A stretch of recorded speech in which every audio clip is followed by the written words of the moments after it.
Hello kabayan, magandang araw at magandang gabi din sa inyo kabayan. Ang gagawin pala natin kabayan, Kia Carnival. Malaki yan kabayan. O yan na, tanggalin na natin yung bumper. So, ang gilid yan, ganun pa rin, clips. Tapos mayroong 10mm, pwede din Phillips screw. Sa baba, 10mm siya mga boss. So, yan. Saglit lang siya tanggalin pero malaki ha, malaking bumper yan. So, sa gilid, saan ba ko nung sa gilid? Tingnan mo kabayan, clip lang, sikwat lang, di ba? So sa ginta, sikwatin mo, tapos tanggal na siya agad. Pero hindi basta-basta ang clip yan mga kabayan, ha? Matibay yan. Tapos kabila na naman, clip.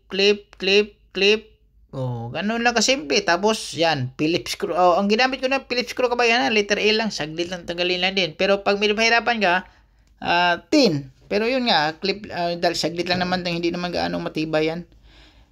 Yan. Tapos, yan. 10mm din sa baba. Tapos, clip. Tapos, yun lang. Tanggal na siya. Tapos, sa taas, mga clip lang yan sa kabayan. May cover dyan kasi nga plastic. So, tanggalin natin yung clip. Tapos, tanggalin natin yung cover para makita natin yung may tornilyo ba sa loob. Tapos, mayroon nga sa kabayan. 10mm din. Tatlo.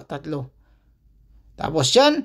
So, tatanggalin na natin. Ganun lang siya, Tanggal na, hilahin mo lang. Kailangan ingatan din, baka mabasag.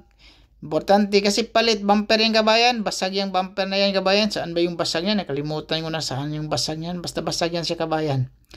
Tapos, nakahawak pala yung clip doon sa taas. Hindi, clip yan kabayan. Parang lock niya. May lock siya doon. So, kailangan iangat mo. Tapos, sabay hila sa bumper. Tapos, yung nickel naman siya sa kabayan, yung gilid.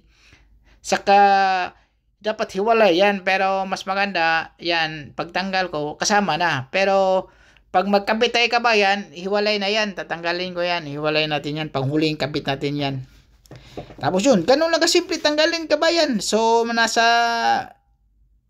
2 minutes lang, hindi umabot ng 2 minutes, tanggal na.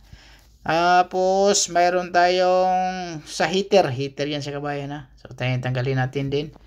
Tapos, yung mga wiring niya may mga sensor kasi yan. Yan. Ganun lang kasimple.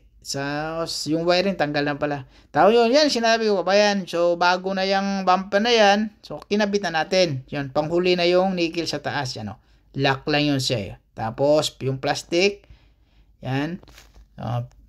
Yan. Ganun lang kasimple. Bali, ang styling kabayan, para mas madali yung trabaho, saka na natin tanggalin yung bumper kasi may bago naman, i-check lang natin yung bumper kung parehas ba, tapos ibigay natin sa preparation, tapos yun, i-ready na para pintura, ibigay ng pintura, tapos saka na natin kunin yung sasakyan pag matapos na yung pinturahan. Bali tapos na yung pinturahan, so tinatanggal ko na yung bumper, ganon, tapos yun, tatanggalin natin accessories lahat, tapos ilipat natin sa kabilang bumper, tapos sabay connect na agad. So ganun lang kasimple, mas mabilis na trabaho. Tapos yung shop kasi hindi ganun kalakihan, so nasa labas yung kutsi na yan. So yung sinasabi ko, saka ko na tanggalin, lalo na pag madaming trabaho kabayan. Okay, pero pag wala kabayan, so pwede mo tanggalin agad yung bumper kahit hindi pa napinturahan.